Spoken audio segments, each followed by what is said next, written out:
rohim sudah biasa. Artinya sudah biasa itu gak ada yang menarik. Terus bagaimana kalau kita buat halal bihalal? Nah, itu berhalal karena sekarang saling mengharamkan, saling menyalahkan satu dengan yang lain agar supaya saling menghalal-halalkan. Dan itu diterima usulannya oleh Pak Karno. Itu pertama kali istilah halal bihalal. Makanya halal bihalal itu adalah bahasa Arab tapi tidak ada di Arab. Satu. Kedua, budaya silaturahim. Kalau silaturahim itu merupakan ajaran Rasul, bahkan perintah Rasulullah pertama kali beliau datang di Madinah bersama-sama sahabat Ansor dan Muhajirin yang pada waktu itu sebelum Rasulullah datang yang namanya Abdullah bin Salam itu sudah sebagai tokohnya orang Yahudi izin terhadap sahabat Ansor agar supaya diperbolehkan melihat wajahnya Rasulullah, berkepingin ke wajah Rasulullah. Terus diizini oleh sahabat Ansor untuk melihat wajahnya Rasulullah. Kemudian setelahnya melihat wajahnya Rasulullah, beliau minta izin lagi agar diperbolehkan mendengarkan mauidhahnya Rasul. Nah, pertama kali yang dimauidhahkan Rasul yang disampaikan oleh Rasul terhadap sahabat Muhajirin dan Ansor yaitu hanya 4 kata. Afsus salam, wa'imut to'am, wasilul arham, wasallu billail, wanna sunuyam, tadkhulul jannata bisalam. Pertama, afsus salam, populerkan salam. Yang dimaksudkan populerkan salam itu adalah ya kita saling menyapa, saling berkah, saling ketemu, saling akrab. Itu yang dimaksudkan afsus salam. Jangan menjadi ketua Ansor tidak pernah datang kepada warganya, tidak pernah menyapa pada warganya, tidak dipilih lagi. Hasilnya bukan seperti Pak Jokowi itu kan menangnya kan afsus salam itu. Bisa salam selalu menyapa kepada warganya, kepada masyarakatnya. Kedua, wajib to'am, yaitu banyak memberikan kebutuhan masyarakat. Dan itu pun jelas di BPR kan kayak kebutuhan nggak jadi. Siapapun sekarang itu nggak jadi kalau memang nggak mau it'amu to'am. It'amu to'am itu kalau dijabarkan yaitu yo banyak apa itu dalam Al-Quran ba'amama atolak cakok pasal dapat diusna pasal yasiruhu lirusro. Tapi kalau kecil walaupun pintar wa'amama bakhila wasna pasal dapat diusna pasal yasiruhu lirusro. Tapi sekarang itu yang dibutuhkan bukan hanya pinternya, tapi pinter dan punya apa itu namanya punya jaringan yang kuat. Nah, ini kayak gambaran seperti Pak Mahfud MD tak punya partai, tak punya duit. Ya walaupun pinter sulit untuk maju menjadi capres gak mungkin akan menjadi capres. Kenapa kok gak mungkin? Ya karena tidak punya uang, tapi kedua tidak punya partai. Kami punya wajah ini. Ini diantaranya ini perlu nih it'amu to'am. Tapi kalau memang kayak ini it'amu to'am seperti Sandiaga Uno, banyak yang nyeret. Makanya kok mau torok, mau bayar. Ini diantaranya itu. Walaupun non Islam saja seperti Pak Haritano itu kan dia masih bisa berkibar karena mau kita to'am, pakai duit. Nah yang ketiga kita modalnya wasil silul arham, hadis silaturahim. Yang keempat itu wasolul bilal, lungonan pangeran. Nah ini perintahnya Rasulullah pada waktu beliau hijrah pertama kali. Nah, pertama kali hijrah.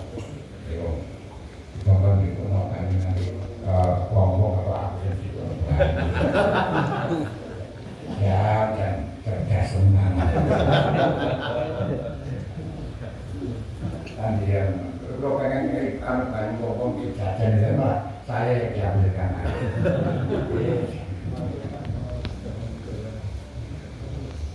Yes.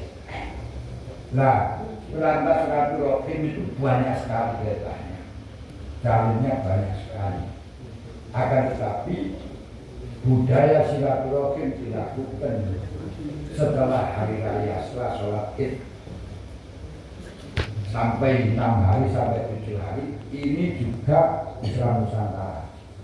Tidak ada di negara lain yang membudayakan silaturahim sebanyak sholat Id. Makanya kalau kalian lihat di manapun di Mekah, di manapun setelahnya sholat hari raya kita tidak ada apa-apanya, tidak ada kegiatan apa-apa, ya diam di rumah. Dan alhamdulillah budaya di Indonesia itu yang dalam Nusantara itu membiasakan jauh dimanapun kalau hari raya silaturahim datang kepada orang tua. Ini sangat penting sekali. Makanya berita mudik yang rame itu yang di Indonesia. Sampai lihat dimanapun negara nggak ada berita mudik macet karena mudik. Yang ada macet karena mudik yaitu di Indonesia. Ini penting. Ini yang saya katakan bentuk daripada Islam Nusantara yang kita pelajari di dalam fikih kebangsaan. Nah, fikih kebangsaan perlu kita pelajari ternyata sebagaimana yang kita ajarkan kemarin, yaitu masalah wilayah siasa yang saya sampaikan ada 4 derajat itu. Ini ternyata tampak kebodohan orang-orang yang tidak ngerti tentang fikih kebangsaan, yaitu masalah keputusan hari raya. Dari beberapa penjelasan dalam fikih kebangsaan sudah kami sampaikan, asyasah binti dominas ila tariqil mustaqim al-mujib fid dunya wal akhirah ala arba'ati maratib. Yang dunia.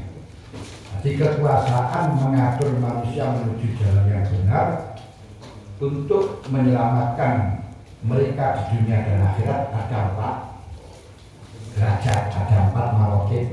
Yaitu pertama khilafah nubuwah yang sudah sirna pada 30 tahun setelahnya Rasulullah. Dimana kalau dia nubuwah ketika di Nabi punya otoriter mengatur masyarakat zohiron wa batinan. Semua masyarakat menjadi otoriternya Rasulullah karena berdasarkan wahyu. Kedua yaitu khilafah atau umarok atau amir, muluk, sultan. Ini kekuasaannya hanya di dalam bidang yang zahir. Maksudnya bidang zahir itu hukum-hukum publik, hukum yang urusannya interaktif. Kalau yang ulama itu adalah untuk urusan batin, batinnya orang khusus. Nah, di dalam hari raya menetapkan hari raya. Ini sebagaimana keputusan Muktamar tahun 51 di Surabaya, menetapkan hari raya sebelum pemerintah menetapkan, itu hukumnya haram karena akan terjadi geger antara musyaddiq dengan mukallid. Akan terjadi tanazuk rami antaranya musyaddiq dengan mukallid, antara yang percaya dengan yang tidak percaya. Di situ kalau merupakan hukum publik, Jadi istilahnya ngajak mengkabarkan kepada masyarakat ini haknya pemerintah. Kalau hari raya sendiri ada orang yang mengkabarkan, gak ajak-ajak, gak ngabarno, ini wilayahnya ulama. Terserah siapa yang tahu dan. Nah, makanya seperti hanya Muhammadiyah yang tidak ngerti wilayahnya pemerintah dengan wilayahnya ulama, akhirnya mengusulkan agar tidak ada isbat dan lain sebagainya. Itu kan ya nggak paham, dan mereka masalah publik itu urusannya pemerintah, yang interaktif urusannya pemerintah, bukan urusannya ulama. Ulama urusannya adalah yang istiadat, yang urusan pribadi. Makanya saya sampaikan dalam masalah urusan nikah saja ya istihadi, tapi tetap wilayahnya pemerintah karena urusan publik. Tapi kalau urusan pribadi itu bukan. Ini termasuk kalau kita nyantol di dalam pelajaran Islam Nusantara ini nggak akan nggak akan bingung dengan adanya hari raya berbeda. Kenapa? Kita sudah tahu ini wilayahnya siapa kan gitu. Kita tinggal kembalikan ini urusan publik, berarti wilayahnya pemerintah, bukan wilayahnya pondok, bukan wilayahnya kiai. Tapi urusan pribadinya kiai, silakan puasa, silakan mokel, silakan apa. Tidak usah ngajak-ngajak orang lain, ini diperbolehkan. Yang semacam ini kalau kita harus memahami pentingnya mempelajari kebangsaan. Kembali terhadap urusan halal bihalal. Untuk tujuan halal bihalal, yaitu satu adalah tobat. Tobat yaitu minta maaf.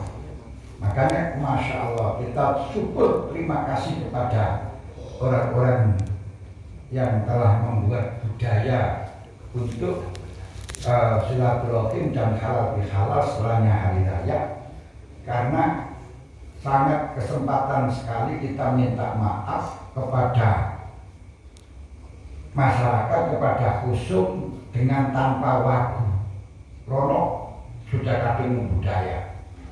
Umpama tidak ada budaya setelahnya hari raya kita silaturahim minta maaf, rasanya minta maaf kepada orang yang pernah kita salahin kan yuk. Wah, repot. Dan nanti juga akan diurus ada masalah apa, ada masalah apa. Padahal konsekuensinya kalau kita tidak mau minta maaf atau tidak menjadikan khusus kita ridho dengan kita nggak akan pernah bisa usul kepada Allah, nggak akan pernah hati kita terbuka.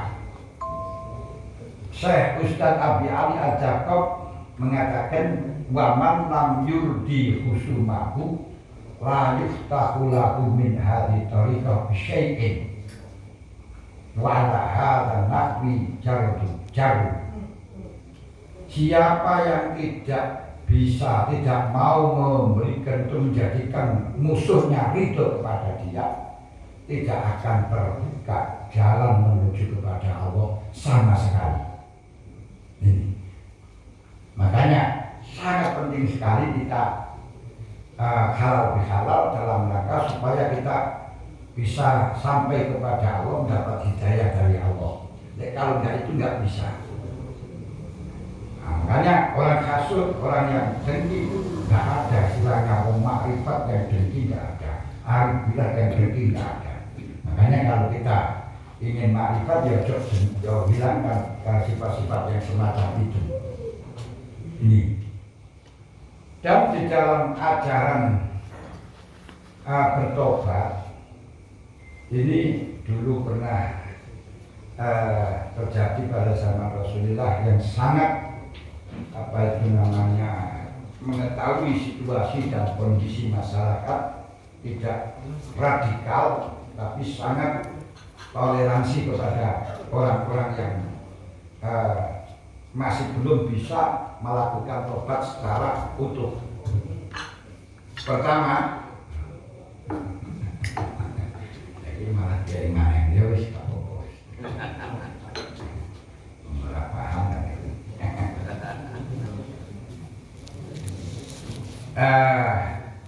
Pertama ada seorang yang ingin masuk Islam, tanya kepada Rasulullah, saya akan masuk Islam ya Rasul, tapi saya belum bisa meninggalkan zina, belum bisa meninggalkan mabuk, belum bisa meninggalkan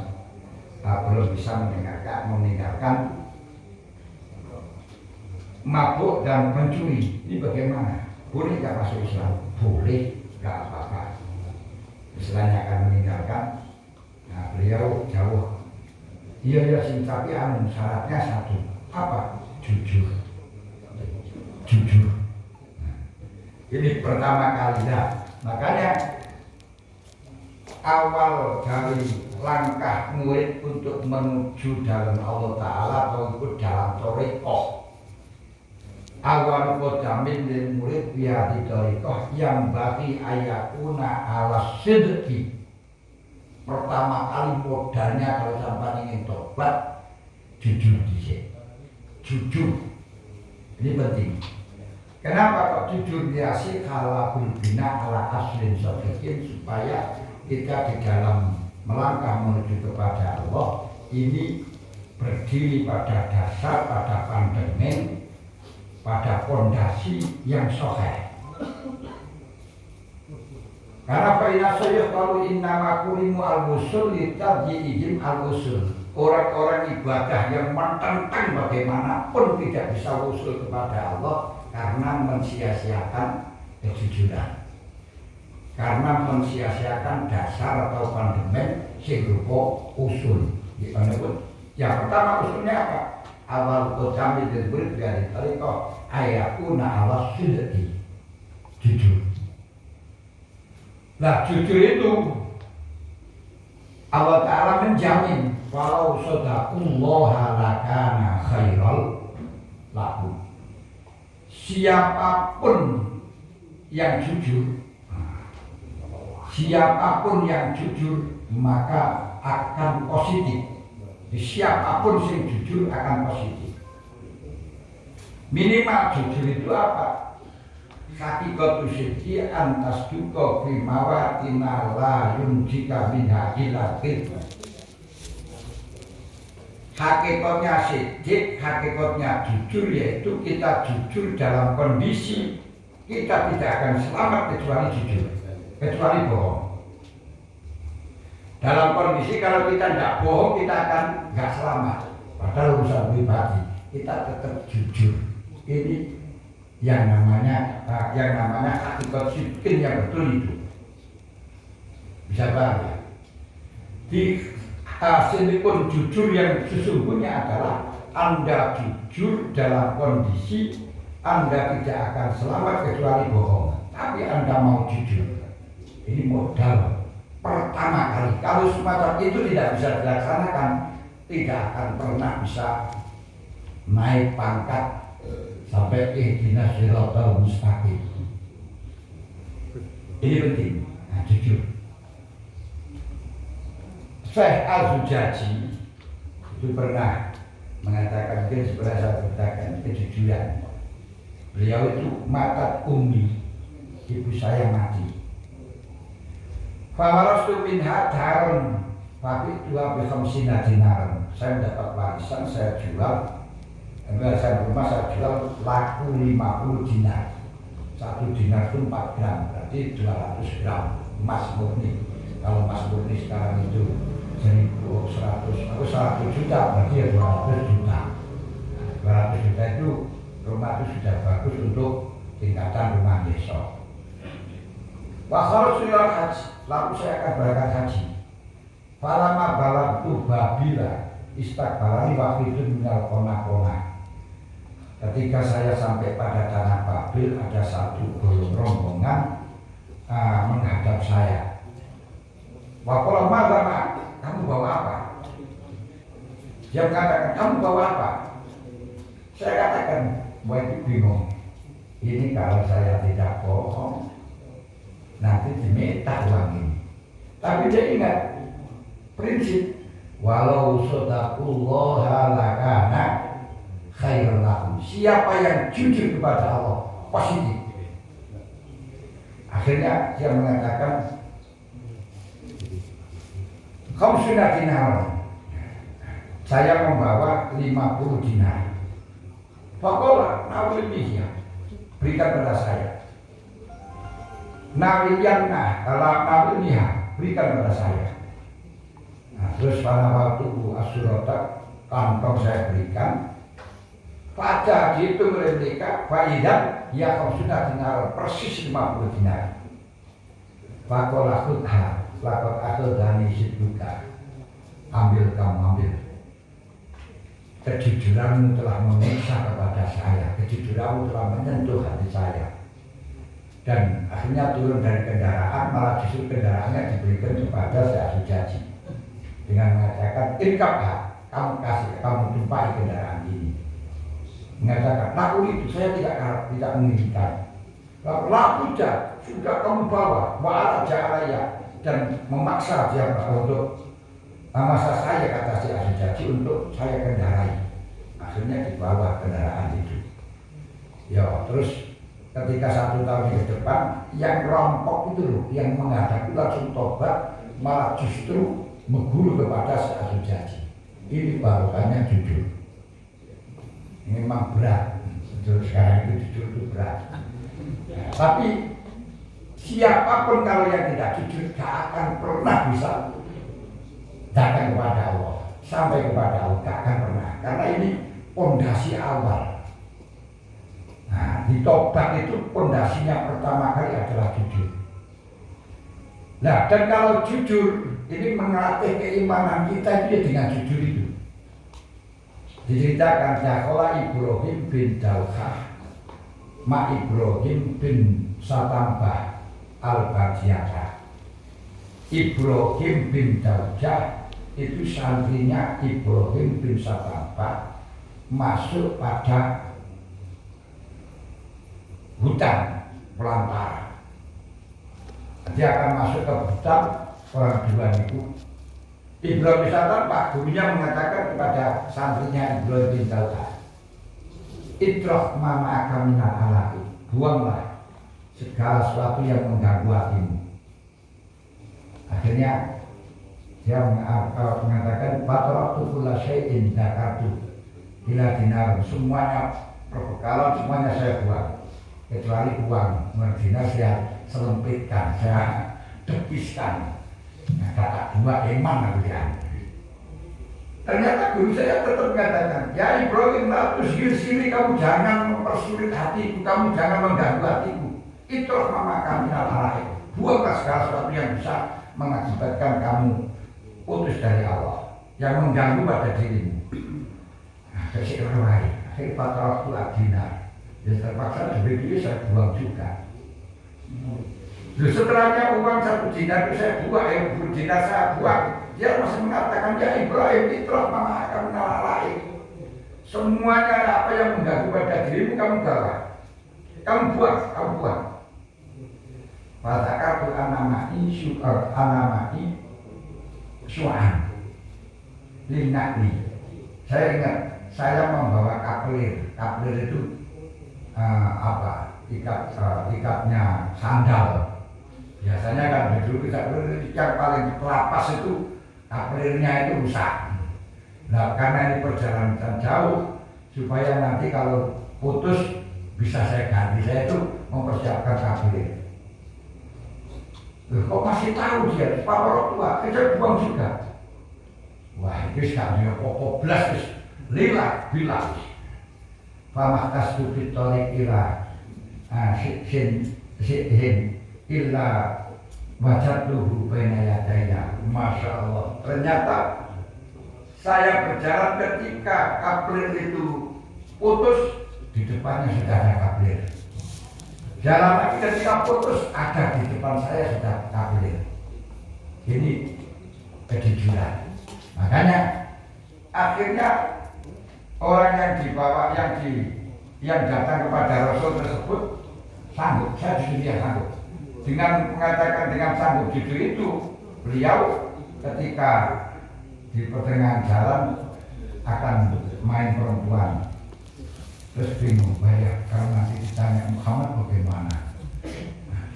Padahal saya sudah janji harus jujur, tak berani. akan mabuk. Dia dikaget, waduh kalau nanti saya mabuk terus ditanya Rasulullah, dia tanya Muhammad bagaimana, jawab saya.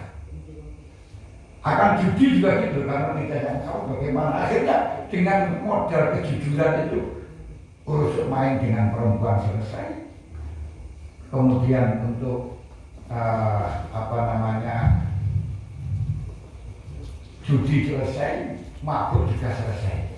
Inilah masalah kejujuran. Dan di dalam memerintahkan agama sebagaimana dalam bagi kebangsaan untuk bertobat, ini pun juga bertahap. Bagaimana yang diceritakan oleh Ibnu Abbas, seorang yang membunuh Sayyidina Hamzah, itu namanya siapa? Wahsy itu seorang pembunuh Sayyidina Ibnu Abu Hamzah. Ketika Rasulullah di Madinah, yaitu kirim surat kepada Rasulullah, pada Muhammad, ya Muhammad, uridu an uslima walakin mana ani ayatul waktu tidak ilaika.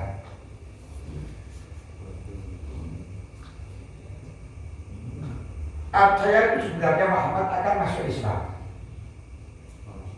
tapi ada ayat yang telah mengganjal kepada saya, yang menghalang-halangi saya masuk Islam. Apa? Ini ku alladzina la yaquluna nafsalati haramallahu illa bihaq, alladzina yaqul la yusyrikuna billah wa la yaquluna nafsalati haramallahu illa bihaq wa la yaznun wa may yaf'al dzalika yalqa asama. Ini ku wong sing ala ya'budu illallah wa la yusyrika bi syai'a wa la yaquluna nafsalati haramallahu illa bihaq. Orang-orang yang tidak orang yang hanya menyembah kepada Allah, dan orang-orang yang tidak pernah membunuh, dan orang-orang yang tidak berzina. Wa may yaf'al dzalika yalqa asama. Kalau yang melakukan semacam itu berarti dosa besar, tidak diampuni oleh Allah. Dan yang mengakibatkan saya tidak masuk Islam. Terus akhirnya dikirimi surat oleh Rasulullah, dituliskan ayat itu, illa man taba wa amana wa amila sholihah wa ulaika yubaddiluna sayyi'atihim hasanah. Kecuali orang-orang yang bertobat dan beramal soleh, wa ulaika yubaddilullah sayyi'atihim hasanah, maka semua kejelekannya akan diganti kebaikan. Diterima oleh Wahsy. Wahsy kirim layang lagi, kirim surat lagi. Maaf ya Rasul, di situ ada surat, ada persyaratan lagi, yaitu persyaratannya illa man taba wa amana wa amila amalan sholihah wa ulaika yubaddilullahu sayyi'atihim hasanah. Nah, saya tidak menjamin kalau saya itu bisa amal soleh, masih belum berani saya masuk Islam. Terus dikirim wilayah lagi dari Rasulullah, innallaha yaghfiru la yaghfiru an yushraka bihi yaghfiru ma duna dzalika liman yasha. Allah akan mengampuni selain dunia musyrik, dosa semuanya akan diampuni selain musyrik bagi orang yang dikehendaki. Musyrik menyang mana Muhammad, saya belum berani Muhammad masuk Islam. Di sini masih ada saat kulitnya lima yasa. Nah, saya ini termasuk orang yang dikehendaki oleh Allah atau tidak? Jika imannya kalau Rasulullah yang paling murah lagi. Nah, yang paling murah lagi apa? Yaitu qul ya ibadiyal ladzina asrafu ala anfusihim la taqnatu min rahmatillah innallaha yaghfiru dzunuba jami'a. Wong sing telurung. Qul ya ibadiyal ladzina asrafu ala anfusihim la taqnatu min rahmatillah. Jangan putus asa dari rahmatnya Allah.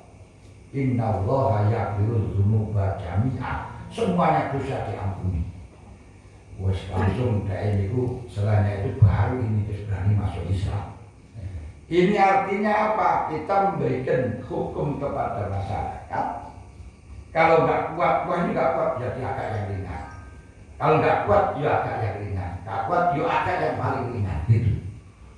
Makanya di dalam Thariqah usul kepada Allah pertama tadi sikun, setelahnya itu akidahnya. Untuk mengira akidah yaitu dengan cara sikun tadi kita akan bisa memuji akidah kita.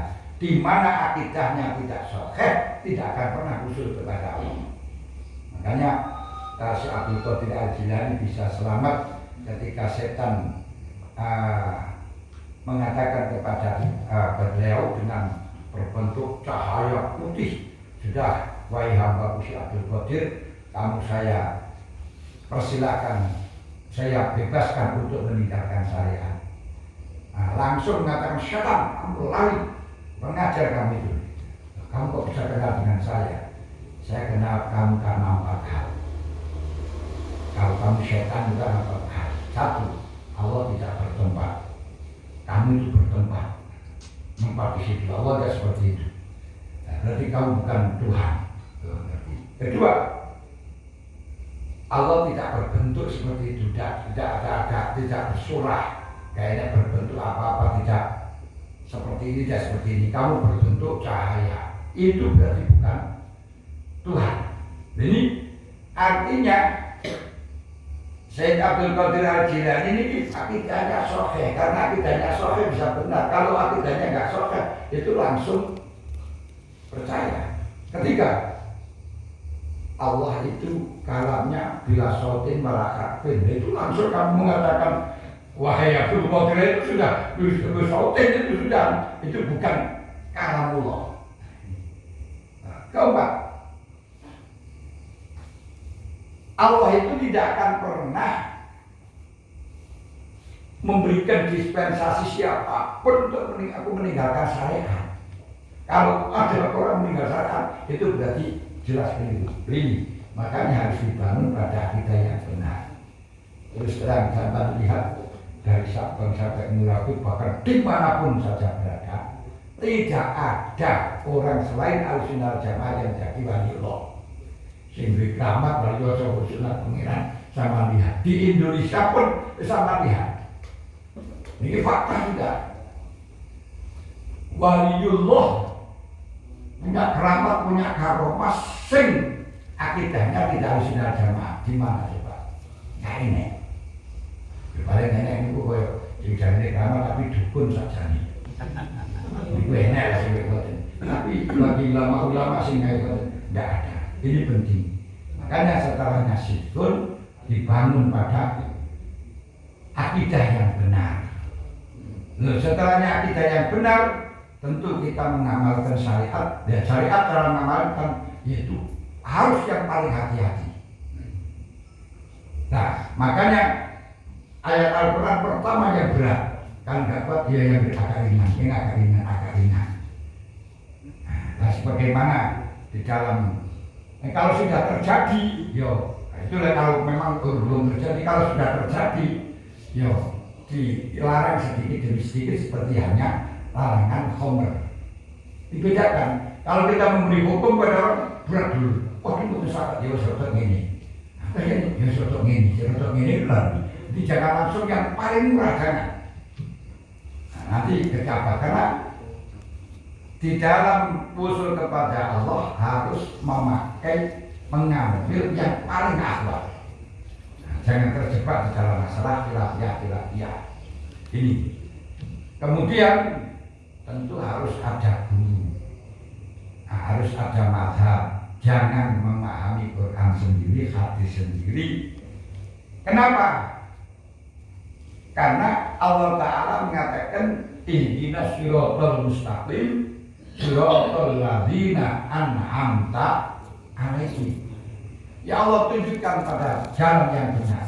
Apa jalan yang benar? Ini siratal ladzina an'amta alaihim. Bukan siratal ladzina ijtahadu fi ra'yihim, bukan. Tapi siratal ladzina an'amta alaihim. Jalan yang benar itu jalannya ulama-ulama yang telah mendapatkan nikmat dari Allah Ta'ala. Makanya dari sini tanpa taklid, tanpa mengikuti pada ulama-ulama sebelumnya, tidak bisa. Ini benar jelas siratal ladzina an'amta alaihim. Jadi bukan ihdinas siratal mustaqim alladzi siratal ladzi istahata fi ra'yikum enggak. Atau siratal ladzi yata'abbaduna billah wahdah enggak. Tapi siratal ladzina amta alaihim. Jadi taklid yang paling penak gitu. Apa kok taklid? Karena kita minta tunjukkan siratal ladzina an'amta alaihim. Dan itu dono gurune. Malam ya taklid syaitan pas syaihuhu syaitan. Ini penting itu. Jadi tak bisa kita memahami sendiri. Nah, gurunya, mazhabnya siapa? Mazhabnya Bung Karno. Tapi kok mazhab Bung Karno? Ya pakai siratal ladzina an'amta alaihim, bukan orang-orang yang bukan. Jadi ini sama saat ini, masya Allah. Nah, ternyata Pak Bung Karno itu juga salah satu dari mazhab. Nah, dari empat tambahan di Indonesia ini mazhab Bung Karno. Ini yang disebut yang diikuti oleh Presiden Al-Zaitun. Tapi mazhab Bung Karno, masya Allah. Nih, hadirin yang kami hormati, di dalam kita mengikuti budaya yang terjadi di masyarakat kita yang tidak bertentangan dengan syariat, itu merupakan bagian daripada akhlakul karimah, bagian daripada perintahnya Rasulullah, yaitu muwafaqatul linnas fi kulli syai', wa khaliqin nasa bi khuluqin hasanin, wa khaliqin nasa bi khuluqin hasanin. Nah, kok bisa Nabi jauh? Ittaqilah haitsu ma kunta. Takutlah kepada Allah di mana saja kamu berada. Wa atbi sayyi'atal hasanata. Ketika kau sudah melakukan kejelekan, maka susulah dengan kebaikan. Sudah, kalau kamu setelah salah kepada siapapun, maki-maki kepada siapapun, datanglah kamu memberikan sesuatu yang baik kepada mereka, akan sesudah tangguhan. Jadi masih mari ngelong-ngelong, masih buat salah jahat dan bagaimanapun, misalnya mari ngelong-ngelong bojo, ngelong-ngelong sing wedok, terus langsung sampean carikan sesuatu yang dicintai kalau bojo di sampean, mongko sing sampean tukokno, kekno, oh hilang ini, muring-muring itu gak enak. Tapi lek diwalik, mari ngekei kok muring-muring hilang malah. Apa yang dikasihkan itu kelihatan. Jadi mari muring-muring, mari bersalah, waat diisi akal hasanah tangguhan. Ini pun mujarab kerukunan. Nah, apalagi ketika zaman muring terus zaman kasih kebaikan, wah orang minum itu. Nah, malah bitisbak bila tiya aksan. Nah, ketika wa khaliqin nasa bi khuluqin hasanin, berakhlaklah yang baik. Akhlak ini di atas ilmu.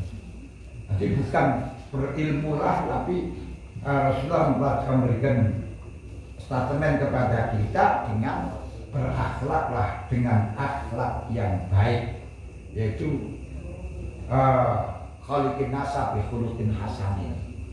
Apa yang disebut dengan khaliqin nasa bi khuluqin hasanin? Ini berbagai macam penafsiran akhlak.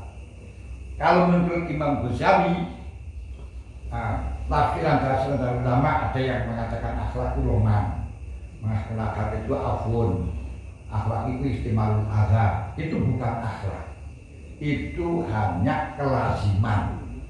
Kelazimannya orang akhlak yo selalu memberi maaf. Kelaziman orang akhlak adalah it'amud do'am. Kelaziman orang akhlak mengampuni kepada orang yang bersalah.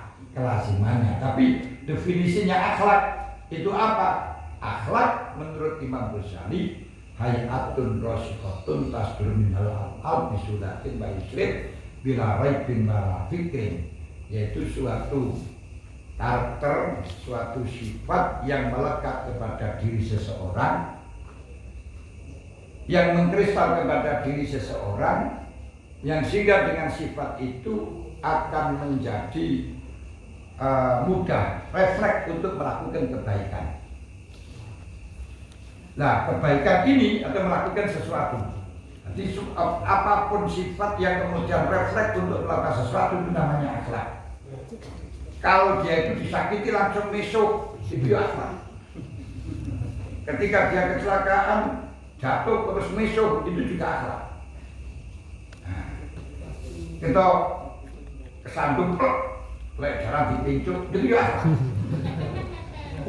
Nah, terus innalillah itu juga akhlak. Jadi pokok yang penting yang dinamakan akhlak itu adalah sesuatu atau sifat yang mengkristal yang sehingga keluarlah perbuatan dengan cara refleks. Nah, perbuatan yang refleks ini kalau cocok dengan Quran, cocok dengan syariat dan akal, maka disebut dengan akhlakus hasanatul qulub. Tapi kalau nggak cocok dengan akal dan syariat, ini berarti disebut dengan syiatul qulub. Berarti akhlak di atas ilmu itu maksudnya gitu. Di akhlak ini pandangannya baik dan tidaknya ada dua hal. Ukurannya dua. Satu, cocok dengan akal. Kedua, cocok dengan syariat. Apa yang dimaksud akal? Itu syariat cocok dengan akal. Ini cocok dengan kepantasan. Walaupun sesuai dengan syariat, gak pantas, gak cocok. Kalau akal gak masuk akal, ini gak diarani akhlak. Contoh saja, ono mbok, ono bapak, apa itu namanya, punya hutang karo anak. Ini dipenjarakan itu halal. Tapi kok sampai ngelakoni kowe itu gak punya akhlak. Ini namanya. Sampai di rumah gak pernah jamaah, gak pernah jamiahan, gak pernah yasinan, gak pernah apa itu namanya nang tonggo, dan itu juga gak melanggar syariat. Gak pernah sedekah pun juga tidak pernah melanggar syariat.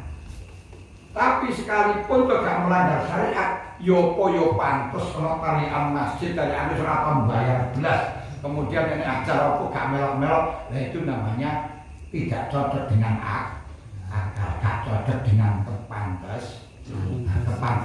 Itu cocok dengan pantes. Berarti pantes ini tentu akan berbeda antara daerah satu dengan daerah yang lain. Contoh saja seperti hari raya. Setelahnya hari raya sampai rumahnya sampai tutup, gak menerima tamu, gak pernah silaturahim menang omah, itu gak melanggar syariat. Tapi pantas enggak beneran nih. Nah, kalau sama lagi semacam itu gak pantas, gak cocok kalau akal. Gak cocok kalau akal sekalipun gak melanggar syariat, itu termasuk gak dikatakan orang yang berakal. Ini penting ya. Nanti muwafaqatun nas fi kulli syai' ma'adal ma'asi yang disebut dengan akhlak gitu. Lek cara Imam Ghazali, Imam Ghazali seperti tadi, bahkan Sayyidina Ali ditanya apa yang dimaksud dengan akhlak. Gini wa khaluqina sabiqul hasanin jawabe wa faqatul nas fi kulli syai' ma'adal ma'asi. Kita adaptasi dengan budaya dan tradisi selama tidak bertentangan dengan syariat. Nah, oleh karenanya ukurannya itu siji cocok karo akal, kedua gak bertentangan dengan syariat. Berarti muwafaqah itu selalu adaptasi. Kalau kita tidak adaptasi, gak sama dengan masyarakat, gak podo karo masyarakat. Wis gampangan, wis kandhane podo sarungan, kita ndak sarungan cobaan ae. Dan itu yo gak berakhlak di sini. Kalau gak pantas urung kaki, urung ngopo cobaan ini kan yo. Lek belum pernah kaji bermana terus kan juga pantas kan cobaan kalau konten niku. Amin. Niku gak diarani akhlak. Wis pakis malam itu. Kedua, di samping cocok karo syariat, di samping di situ cocok karo akal, harus cocok dengan syariat. Cocok karo akal tapi gak cocok karo syariat nggak bisa. Nah, syariat itu apa? Nah, nih. Syariat itu al-ahkam al-munazzal ala sayyidina Muhammadin sallallahu alaihi wasallam. Allah difahimul ulama min kitab was sunnah nassun wastinbaton. Ini. suatu aturan-aturan yang diturunkan oleh Allah terhadap Nabi Muhammad yang dipahami oleh ulama dari Quran dan hadis, baik secara nas, secara tekstual atau kontekstual. Tekstual dan kontekstual.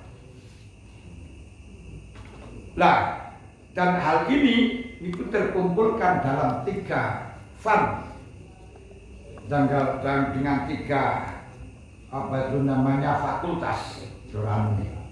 Siji fikih atau akidah, kedua syariat anu fikih, ketiga tasawuf. Berarti harus 3 cocok ini, cocok karo akal, cocok karo fikih, cocok karo akidah, cocok karo tasawuf. Ini pandangannya di dalam akhlak. Baru kalau cocok dengan ini disebut dengan akhlak. Makanya muwafaqatul linas bi kulli syai' ma'akal ma'asi. Nah, Allah Ta'ala mengajarkan untuk mengikuti budaya dan tradisi ini banyak sekali diturunkan di dalam Al-Quran dan disebutkan di dalam hadis yang mengajarkan kita untuk menyesuaikan budaya. Banyak ayat-ayat yang diturunkan oleh Allah tidak memberikan pemahaman hukum, tapi hanya menyesuaikan budaya. Contohnya, ya ayyuhalladzina amanu la ta'kulu riba al-afam mudha'afa wattaqullaha la'allakum tuflihun. Wahai orang yang beriman, jangan kau makan harta riba dengan berlipat ganda. Ini kalau kita pahami secara mafhum, yang dilarang itu berlipat ganda, berarti yang sedikit boleh. Kalau yang nggak boleh itu banyak. Tapi tidak ada satupun ulama yang memperbolehkan makan riba walaupun sedikit. Nah, jadi riba itu di masyarakat, apakah bank sekarang itu riba atau tidak? Ini konteksnya sudah berbeda dengan zaman dulu. Ini perlu ada kontekstualisasi dulu. Nah, karena kita hidup tanpa bank nggak bisa zaman sekarang itu. Mereka di pengurai kaji buat kaji ya pakai bank. Makanya kalau mereka itu mengharamkan bank, ya jangan lupa di aspal itu semuanya pakai bank gitu. Terus kendaraan semuanya itu pakai urusan bank, pesawat itu juga dengan bank, itu semuanya nggak ada yang tidak. Makanya nggak bisa sekarang tanpa bank. Nah, itu beda antara bank dengan masalah riba yang sekarang itu sudah beda lagi, konteksnya berbeda. Tapi yang jelas riba itu ada riba fadl, ada riba nasi'ah di antaranya. Kemudian Al-Quran mengatakan batak riba kok pakai apa padahal sedikit pun juga haram. Kalau banyak haram, sedikit juga haram. Ini karena menyesuaikan budaya di mana pada waktu itu banyak orang lagi unggul-unggulan di dalam masalah riba. Bangga kalau dia itu sudah bisa memakan riba yang banyak. Makanya Allah Ta'ala mengatakan al-afam mudo apa di antaranya. Lalu tadi al-afam mudo apa itu laisa qaida malah syarton fa inna ma huwa li bayanil waqi'. Itu bukan syarat, bukan proyek, tapi menjelaskan, menyesuaikan dengan kondisi yang terjadi. Yang dimana waktu itu ta'amulnya orang jahiliyah yang sehingga menyebabkan sababun nuzulnya. Di antaranya lagi warba ibukumul lati fi ujurikum min nisaikumul lati dakhaltum bihin fa ilam takunu dakhaltum bihinna fala junaha alaikum. Dari ayat kurimat alaikum ummahatukum wa banatukum dan seterusnya sampai warba ibukumul lati fi ujurikum. Haram juga kamu menikahi robibah. Robibah itu anaknya istri yang mengikuti kamu, yang ada di pangkuanmu, bihujurikum min nisaikum allati dakhaltum bihinna, yang dibawa atau hasil dari anaknya atau anaknya wanita yang sudah kamu dukhul. Fa'ilam takun bina, kalau kamu belum mendukulnya, ya nggak masalah, gantian. Makanya kalau ibunya kalau nggak cocok tapi sebelum diudik, kalau anaknya kalau kena ya sedang ibunya dicerai, ganti anak itu boleh. Tapi kalau sudah didukul tidak boleh. Cuma di dalam ayat ini kok disebutkan Robibah dari istrimu yang mengikuti kamu. Ini mestinya kalau kita pakai teksnya Al-Quran yang mengikuti kamu berarti yang tidak mengikuti halal. Yang tidak mengikuti berarti kan halal. Tapi tidak ada, baik itu mengikuti atau tidak mengikuti tetap haram. Mengikuti suami atau tidak mengikuti suami tetap haram. Tapi kenapa ayat Al-Quran kok menyebutkan warbaikumul latifi hujurikum, yang mengikuti kami yang di dalam pangkuanmu? Ini karena budaya. Budayanya apa? Budayanya itu kalau ada wanita dan laki-laki punya anak perempuan terus berpisah, ini anak perempuannya akan mengikuti ibunya, tidak mengikuti ayah. Ya, karena kalau mengikuti ayah ini akan berhadapan dengan ibu tiri. Kalau mengikuti ibu akan berhadapan dengan ayah tiri. Nah, di dalam sejarah, bukan ajaran Islam, budaya nih, sing keren niku, sing jahat niku ibu tiri, bukan ayah tiri. Mulanya sampai nyanyian-nyanyian barang kita sing enek kan ya. Ibu tiri hanya cinta kepada ayahku saja. Gak ada ayah tiri hanya cinta kepada ibuku saja, gak ada. Malah justru ayah tiri yang makan anak tiri banyak. Makanya Al-Quran menyebutkan warba'ikumul latifi hujurikum. Ini dalil untuk kita mengabadikan, kita mengikuti budaya. Termasuk lagi dawuh Allah, al-khabithatu lil-khabithina wal-khabithuna lil-khabithat wat-tayyibatu lit-tayyibina wat-tayyibuna lit-tayyibat ulaika mubarra'una mimma yaquluna lahum maghfiratun wa rizqun karim. Lek wadon khabisat itu untuk laki-laki khabis. Wadon yang khabisat wal khabisun laki-laki yang khabis, yang jelek sing jember ya oleh wadon sing jember. Wa thayyibatu lit-thayyibin wa thayyibuna lit-thayyibat. Santri ya oleh santri putra oleh santri putri. Santri putri oleh santri putra. Ini biasa.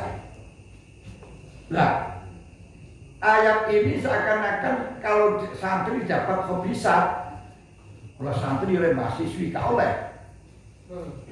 Mahasiswi oleh mahasiswa oleh santri kau oleh.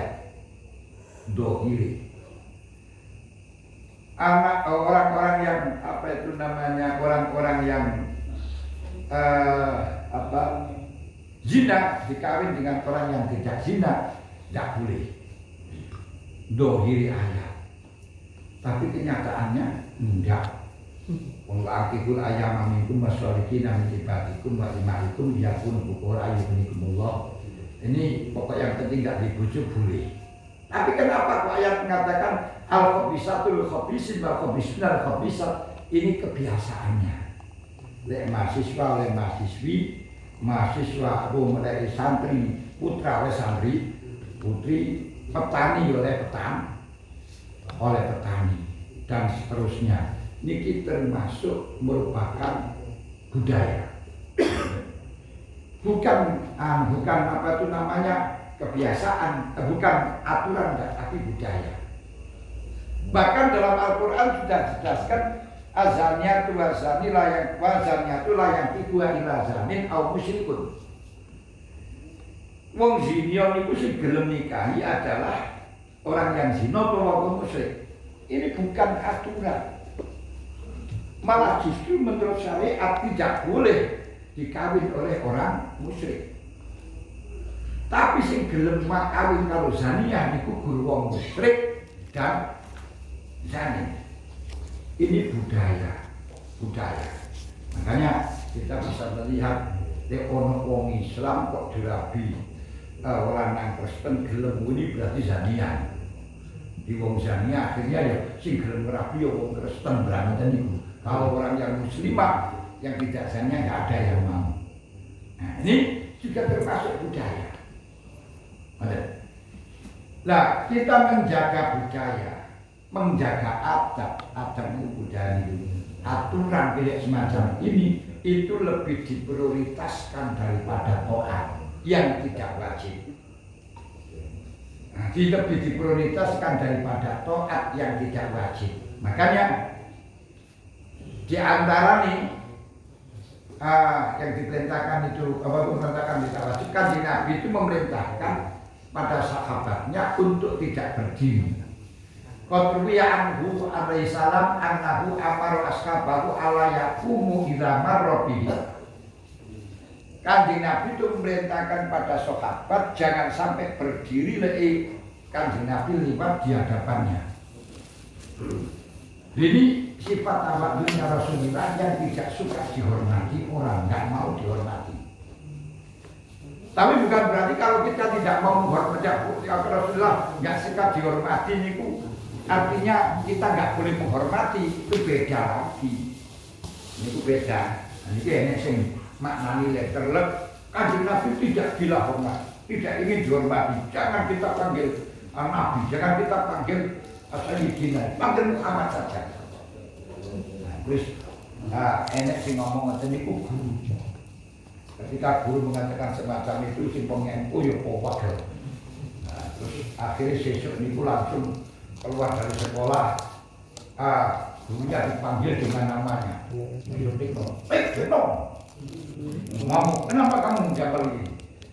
Nah, Kanjeng Nabi tidak bila hormat, tidak usah dipanggil dengan Sayyidina. Makanya sampai tidak usah dipanggil, tidak usah bila hormat, tidak usah harus dipanggil Pak, tidak usah dipanggil guru, langsung dipanggil namanya saja. Kalah dinastan. Nah, Kanjeng Nabi tidak mau berdiri. Kalau Anda sekat, aku gak sahabat berdiri jangan. Tapi kenyataannya ketika Rasulullah lewat ketemu dengan Kisan itu penyair. Dia berdiri sambil mengucapkan syair. Ya milil azizi alayya fardun wa tarkul fardima wa bi mustaqimin ajibtu liman lahu aklun wa fa'mun jarol hadzal jamala wala yaqumu. Saya berdiri karena orang mulia hukumnya fardu. Orang yang meninggalkan fardu itu orang benar. Saya heran kepada orang yang punya akal, katanya punya kecerdasan, tapi roh kemuliaan nggak mau berdiri. Saya heran kepada ini. Tapi Rasulullah diam dengan berdirinya sahabat Kisan diam. Lalu bagaimana tadi Rasulullah merintahkan? Itu termasuknya Rasulullah. Kau usah ngatek. Tapi yang kita gak ngatek di orang berita, benar. Akhirnya tapi Kisan berdiri, beliau juga diam. Makanya di dalam hadis sahih ditulis karya Syekh Nawawi Al-Bardani wonten kitab Al-Karun Nawawi kok kita tahu Syekh Nawawi Al-Bardani wonten kitab Al-Karun Nawawi. Dalam kitab Al-Karun Nawawi itu Rasulullah menceritakan di dalam hadis Bukhari, itu mengambilnya dari hadis Bukhari, diriwayatkan Rasulullah bersama dengan sahabat Ansor. Ternyata tiba-tiba datanglah Sa'ad bin Mu'adz. Sa'ad bin Mu'adz itu komandannya Ansor. Lalu Rasulullah langsung mengatakan kepada sahabat Ansor, "Qumu li sayyidikum."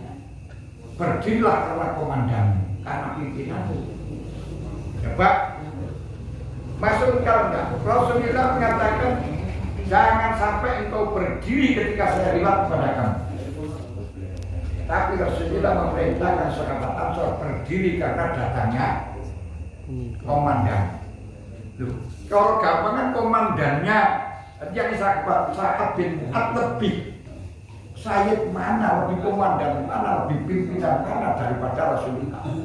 Itu mestinya yang lebih berhak adalah Rasulullah.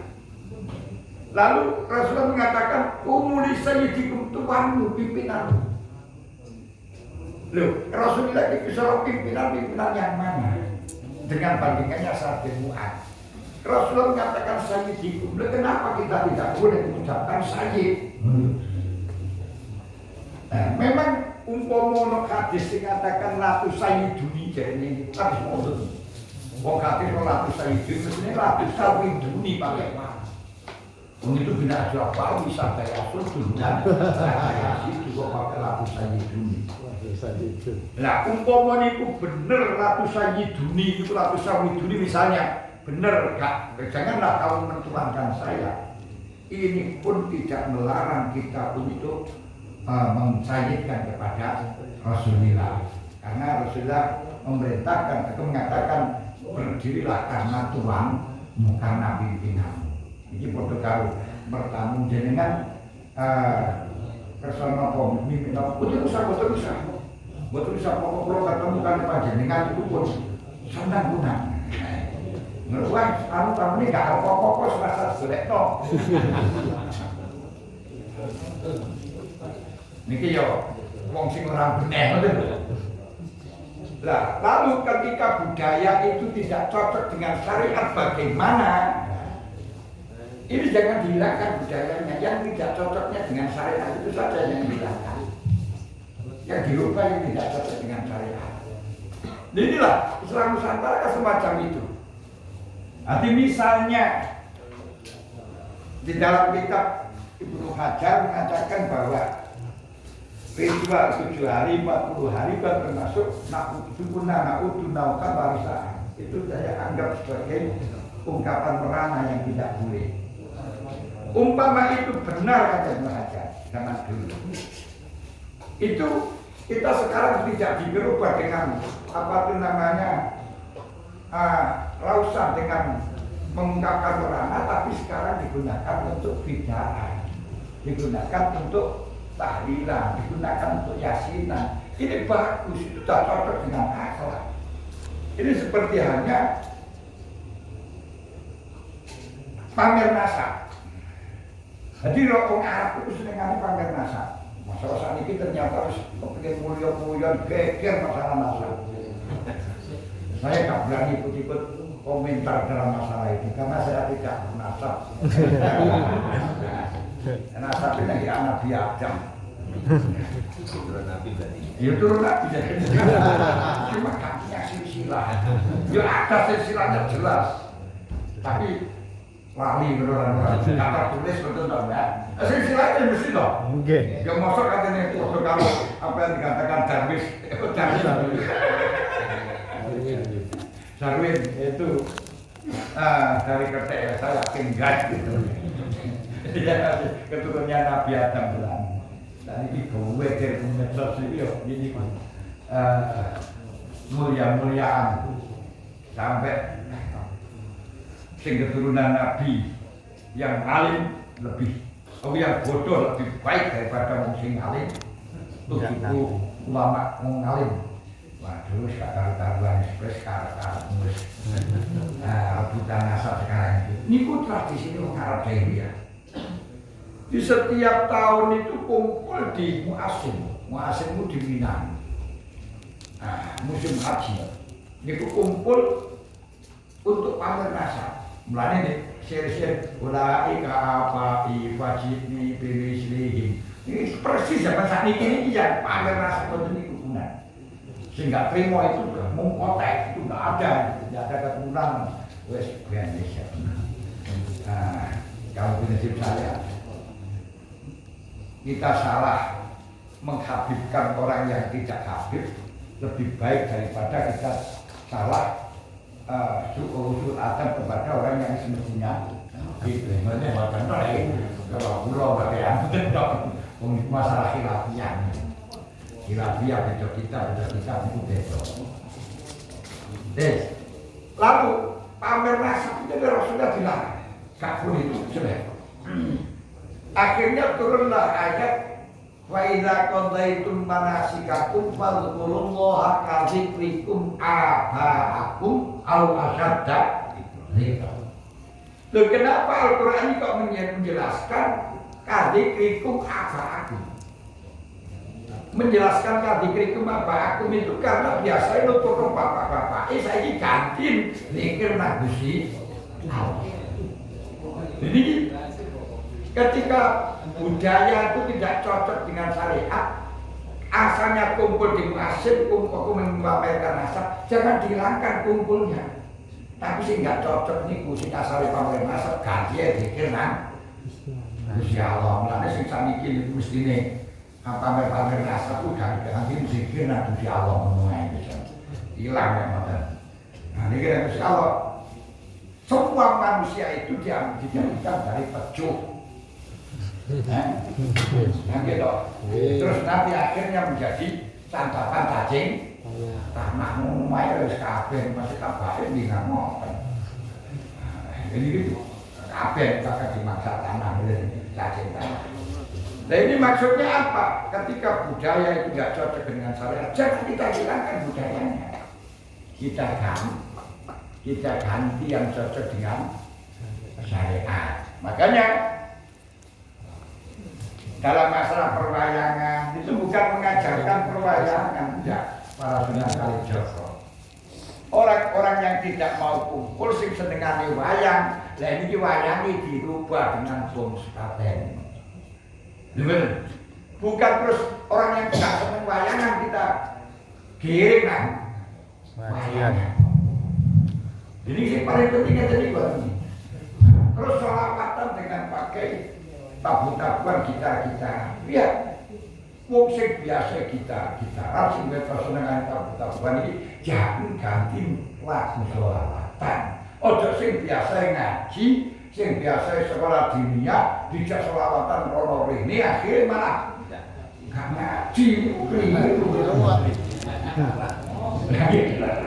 Ini sing paling anu teng mriku. Nah, dia terus biasa ngaji terus mau sama putar rono. Wah, ya hancur semuanya kan itu. Mulai jadi orang goblok.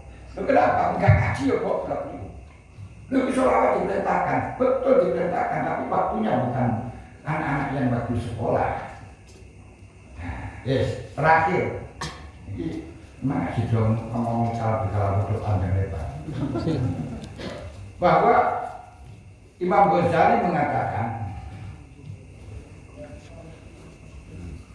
walaisa kullu itu jenenge walaisa yakunu mutian ayakuna walaisa saksum ayakuna walaisa yakunu saksum mutian ayakuna jinsu fi'lihi ayakuna fi'lu min sisi tu'adir.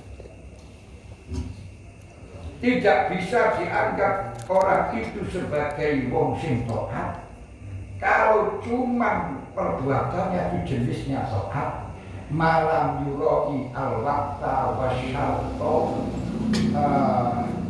malam yuroi al-waqta wasyarto watartiba, kalau tidak menjaga waktu, syarat dan urutannya.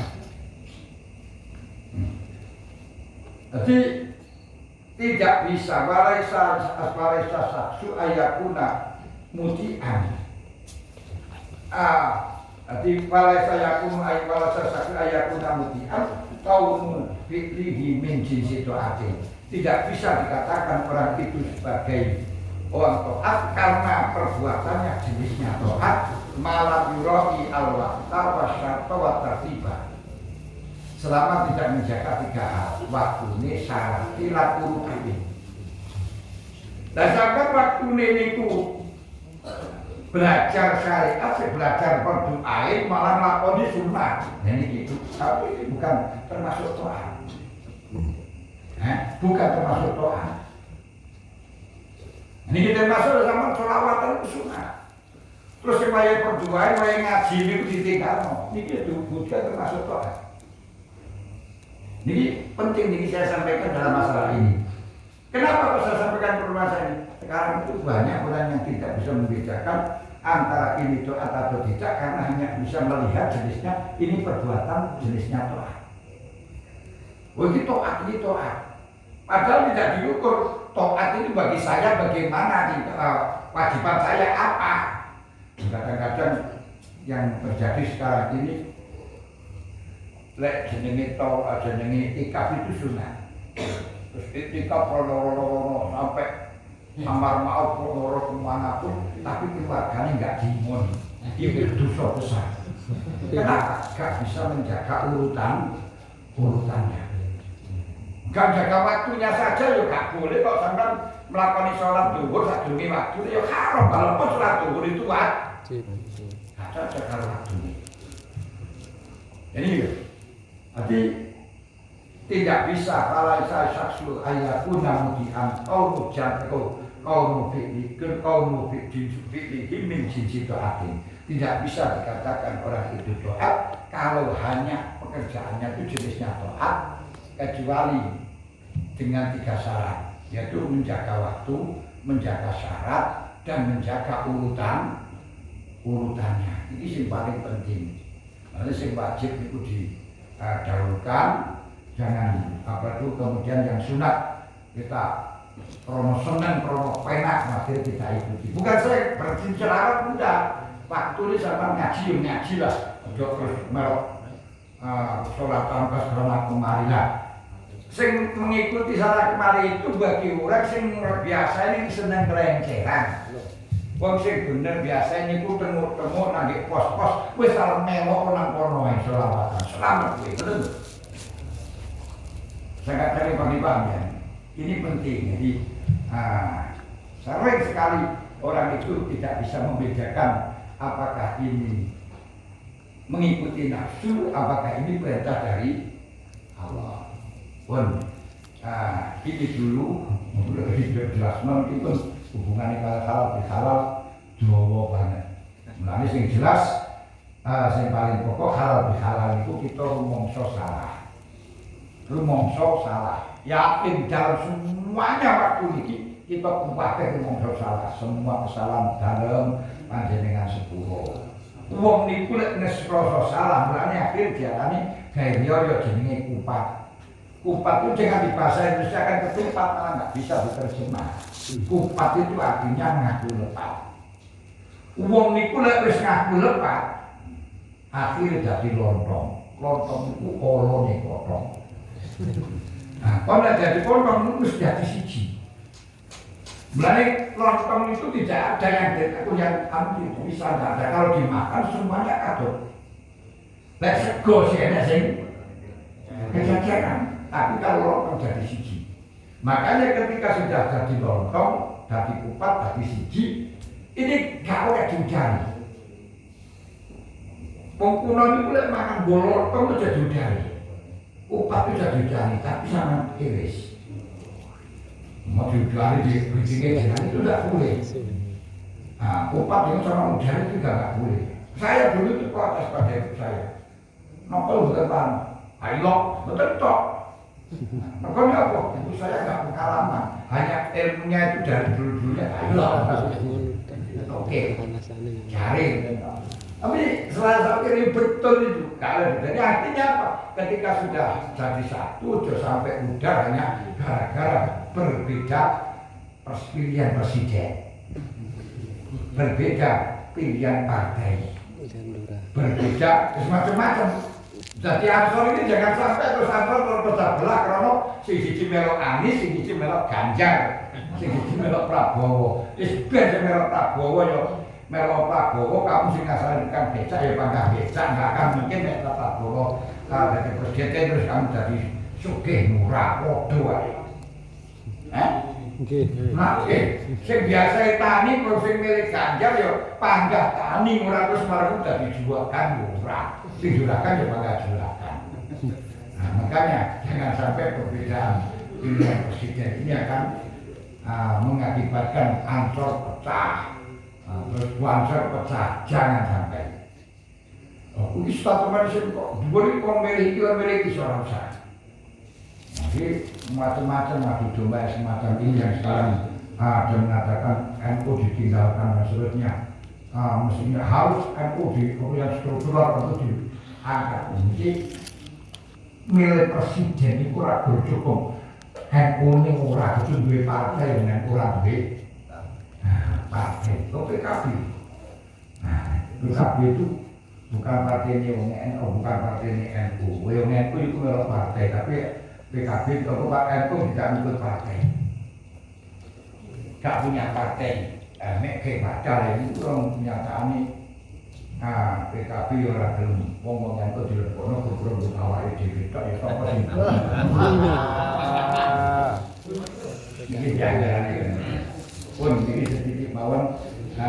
Mungkin kalau ada yang perlu ditanyakan, lek wonten monggo sampeyan sampaikan.